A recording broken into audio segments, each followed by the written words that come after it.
Gak mau masuk. Sama beda wis ya.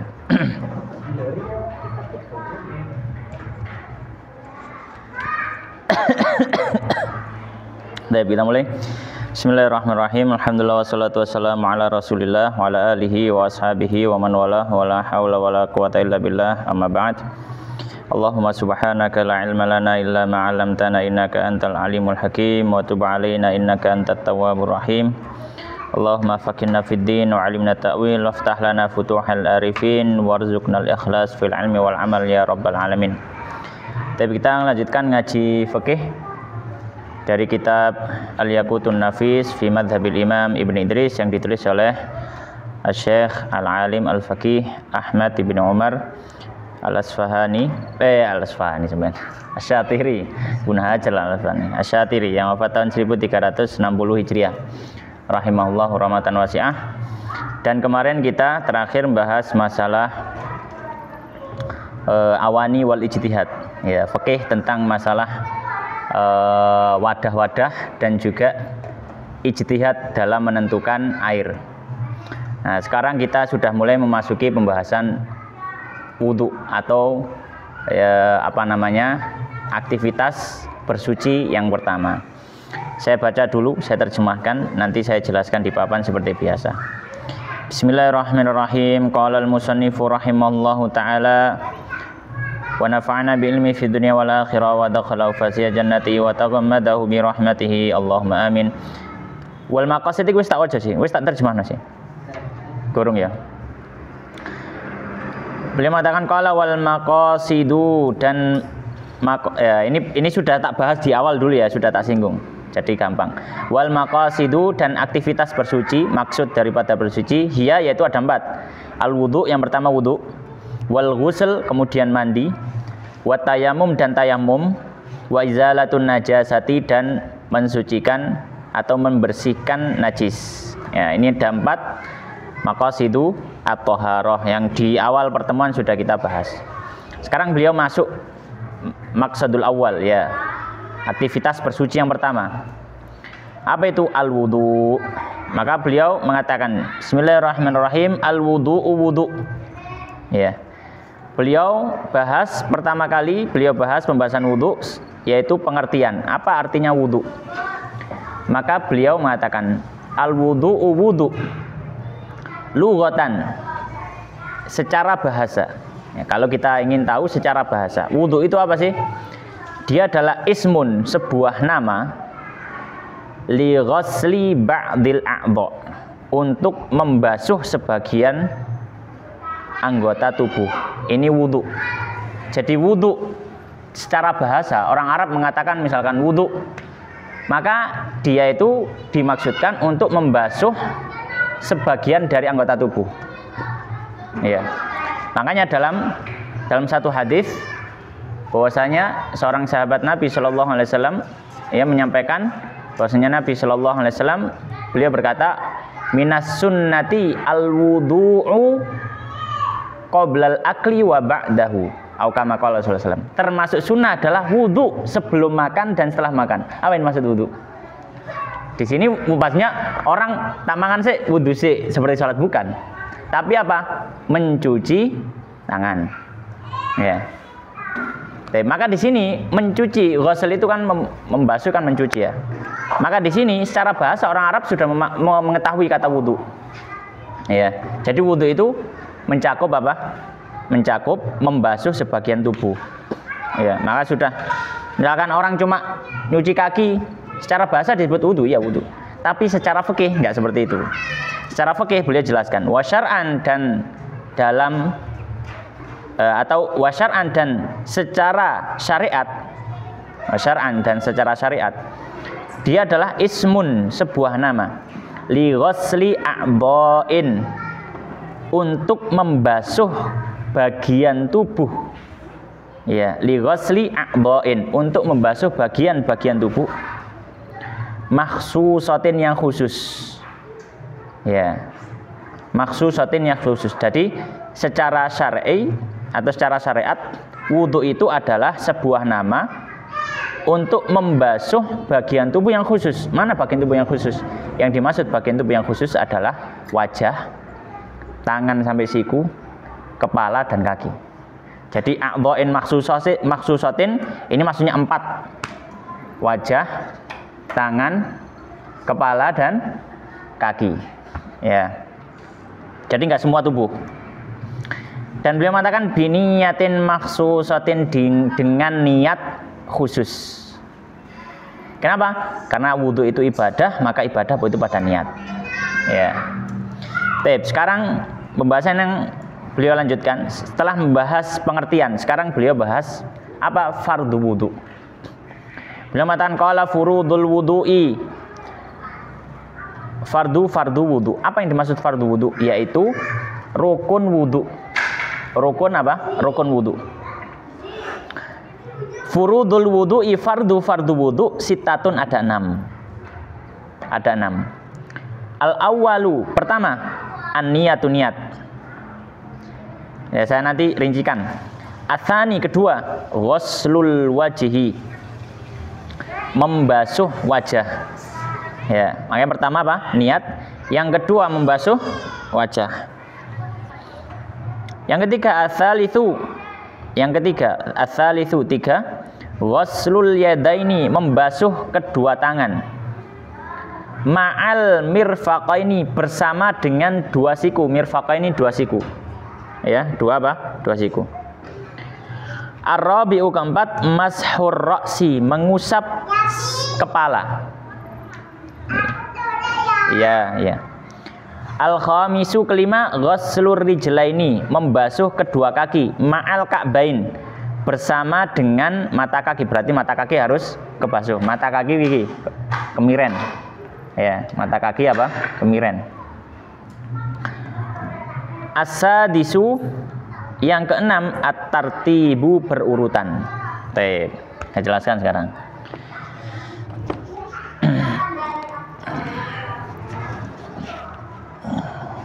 Gimana kok abang wis mari dikehumai raweh ngeke telinga. Oh, jangan titik. Baik. Kita bahas fardu wudhu. Fardu wudhu. Fardu wudhu ini apa sih? Fardu wudhu itu berarti perkara yang harus dilakukan dalam wudhu. Kalau tidak dilakukan dampaknya apa? Wudhunya tidak dianggap sah. Fardu wudhu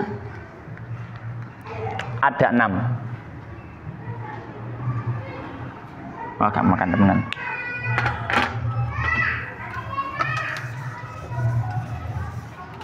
Fardu wudhu ada 6.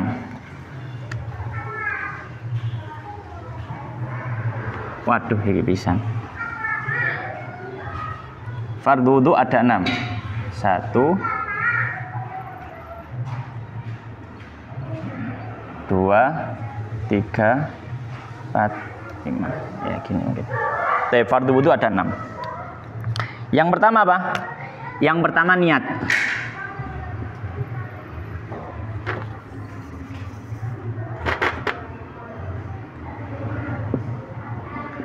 Yang pertama adalah niat.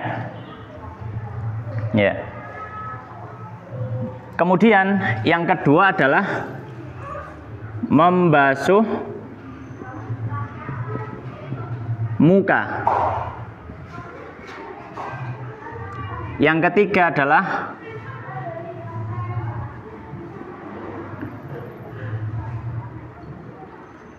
membasuh tangan dan hingga siku dengan membasuh tangan hingga siku.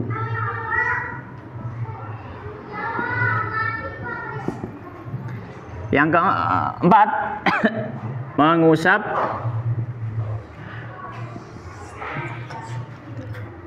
kepala.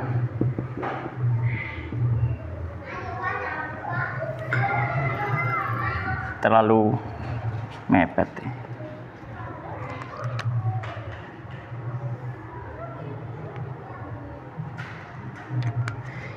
Yang kelima, membasuh kaki, dua kaki hingga mata kaki.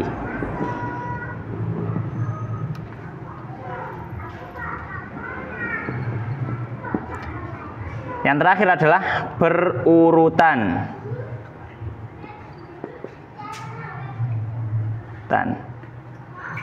Ya, berurutan mana? Muka dulu, jadi tak kasih nomor ya. Ini 1, 2, 3, 4. Yang urutan harus ini. Baik, maka kita akan berikan faedah-faedah, beberapa faedah dulu. Ya. Kita bahas di niat. Ya, maka di sini ada beberapa faedah yang bisa kita dapat. Faedah dalam pembahasan niat wudhu. Yang pertama, kapan orang niat? Ya, kapan orang niat? Atau sebelum itu, di mana letaknya niat? Niat itu di mana letaknya? Di dalam hati. Di dalam hati. Maka kita sampaikan, niat ini di dalam hati.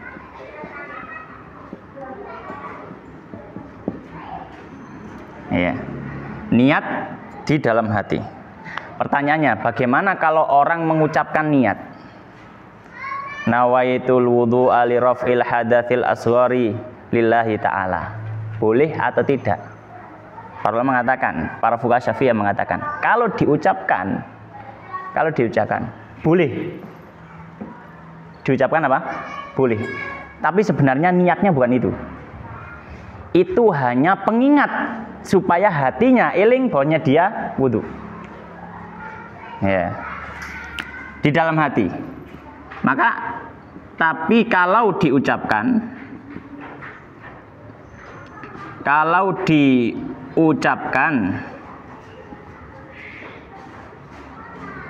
sebagai pengingat, ya, maka boleh. Hukumnya apa? Boleh. Bahkan ulama mengatakan bisa jadi hukumnya atau hukumnya bisa sunnah. Ketika apa? Ketika orang itu selalu diberikan keraguan. Aku mau niat tak gurung. Aku mau niat tak gurung. Ya, maka kita ya silakan di awal wudhu dia niat. Nah, kalau misalkan di dalam hati, tapi kalau diucapkan sebagai mengingat, titik 2 boleh.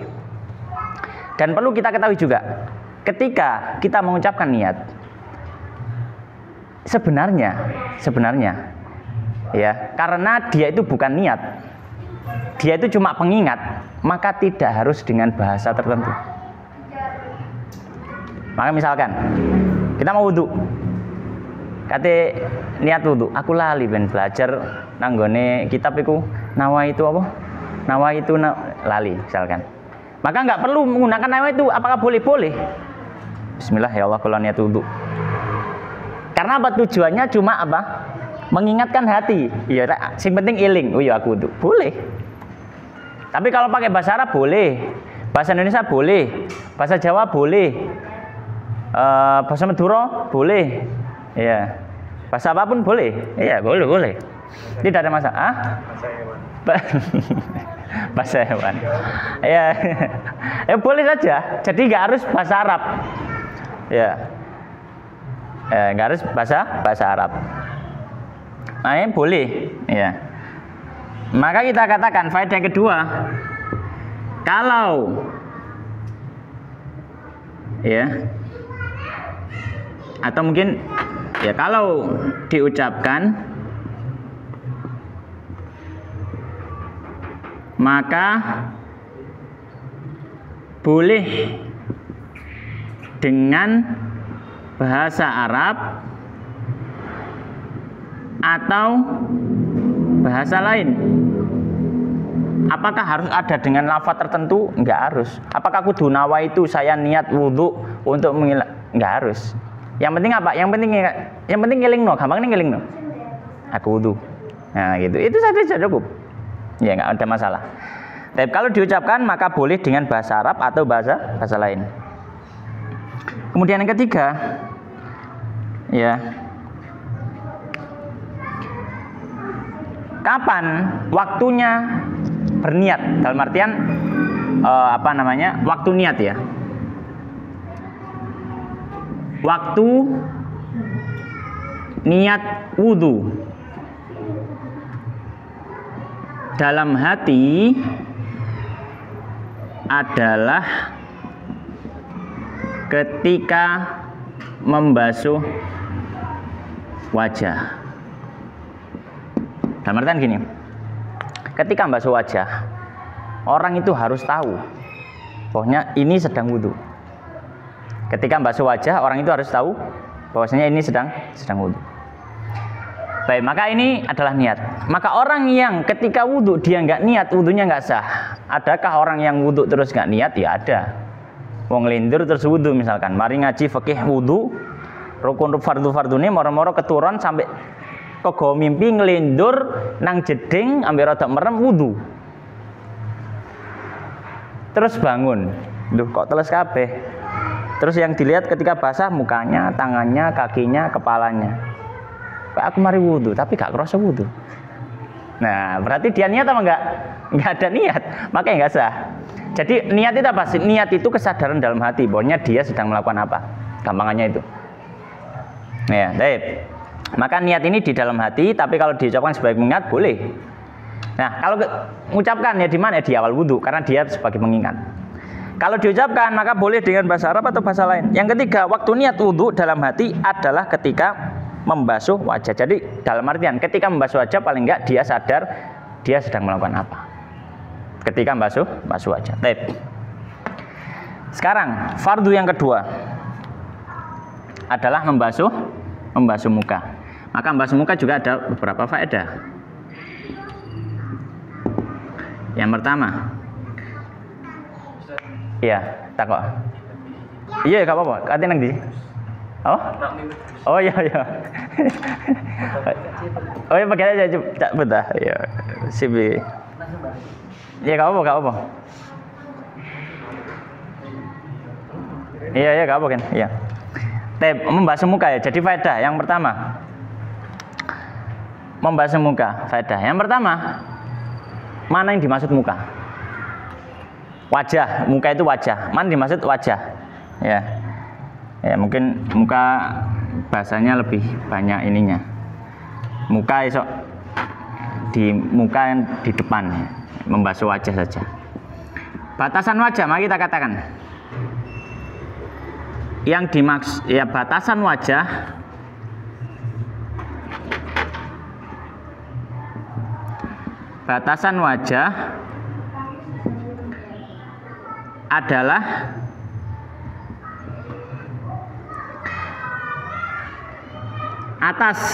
adalah atas dari tempat tumbuhnya rambut. Ini bagian atas, berarti batasan ini kalau atas batasnya adalah tempat tumbuhnya rambut. Bawah ya, atas tempat tumbuh rambut. Bawah ya, bawah adalah dagu. Ya, dagu yang terlihat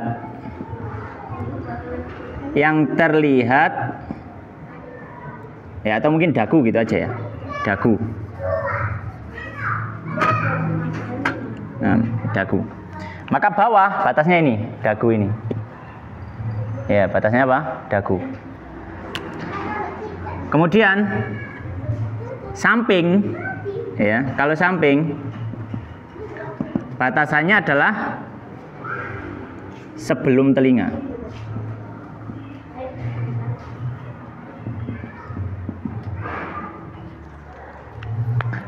Sebelum telinga, berarti ini bagian kulit yang sebelum apa? Sebelum telinga. Maka ini yang dimaksud wajah. Maka semua bagian semua bagian yang berada dalam batasan wajah harus dibasuh. Ya. Maka faedah yang kedua, semua bagian dalam batasan wajah wajib terkena air. Ya, semua wajah, baik bulu, baik rambut atau kulit. Baik rambut atau kulit. Apakah ada pengecualian? Nah, ada. Kecuali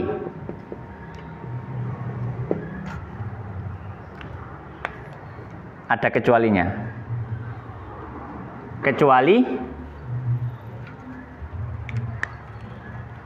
jenggot yang tebal.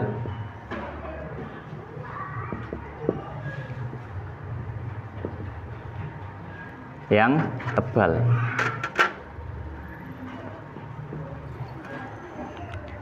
Ya, maka hukum asalnya semua bagian ini harus apa? Kena air.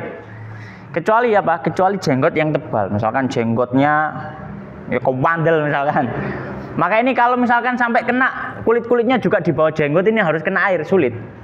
Maka kalau jenggot orang itu tebal, maka cara membasuhnya, maka ketika jenggot ini tebal, yang wajib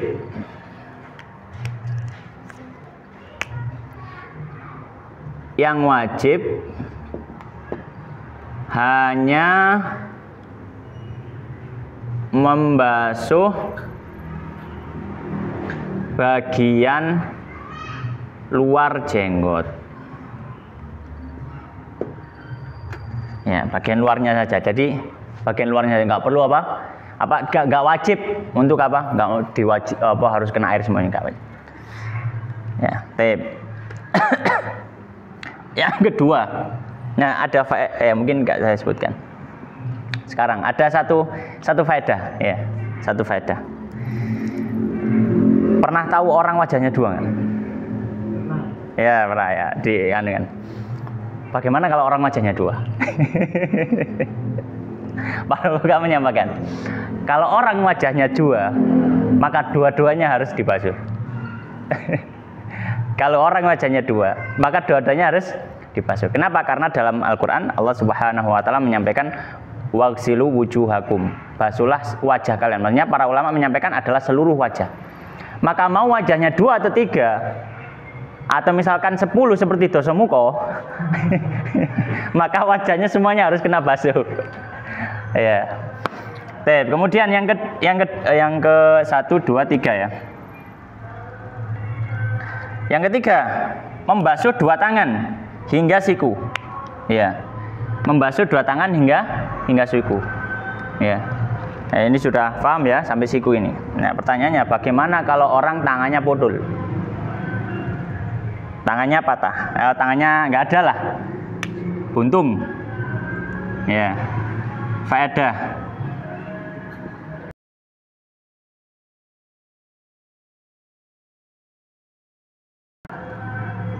Tangannya buntung, ya, tangannya buntung, ya, maka ada dua kondisi, ya, ya, jika orang tangannya buntung ada dua kondisi, masih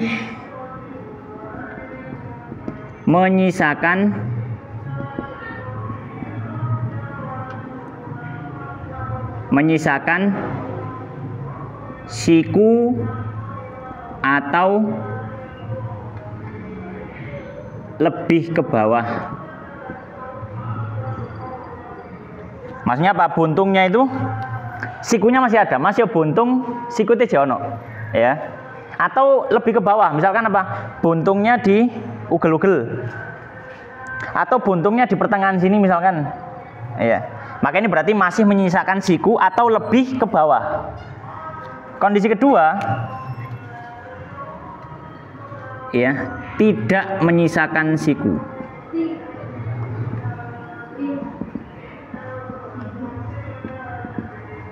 Tidak menyisakan apa? Siku. Kalau tidak menyisakan siku, ya berarti sikunya sudah nggak ada. Jadi wis langsung lengan. Ya. Maka kalau masih menyisakan siku atau lebih ke bawah, wajib membasuh yang masih tersisa. Maunya apa? Yang tersisa maksudnya sikunya, berarti sikunya masih wajib. Atau misalkan lengannya masih ada, apa lengan bawahnya? Maka lengan bawahnya. Kalau tidak menyisakan siku, maka tidak wajib membasuh. Membasuh hanya sunnah saja. Ya, hanya sunnah. Tidak wajib, misalkan apa? Enggak ada. Ya, lengan atas tok misalkan. Maka disunahkan. Tapi apa wajib? Enggak, karena sudah gugur. Ya. Kira rodok dark. Fikih rodok dark. Mengusap kepala. Mengusap kepala faedahnya. Yang wajib diusap ya, hanya sebagian kepala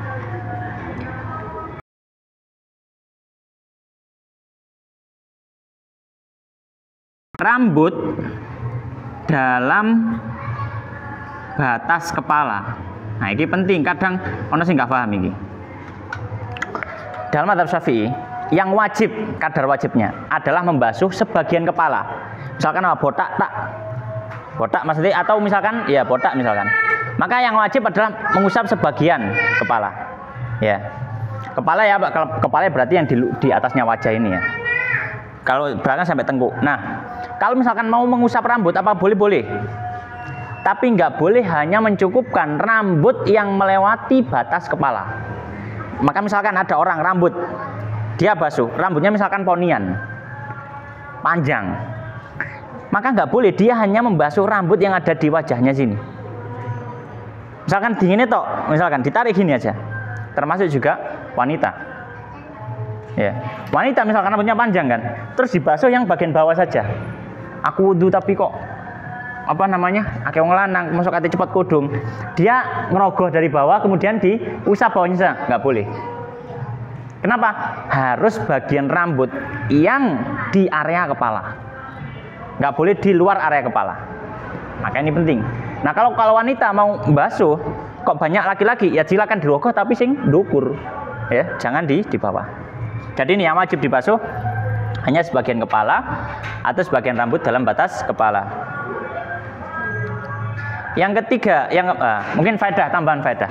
Bagaimana kalau orang kepalanya dua?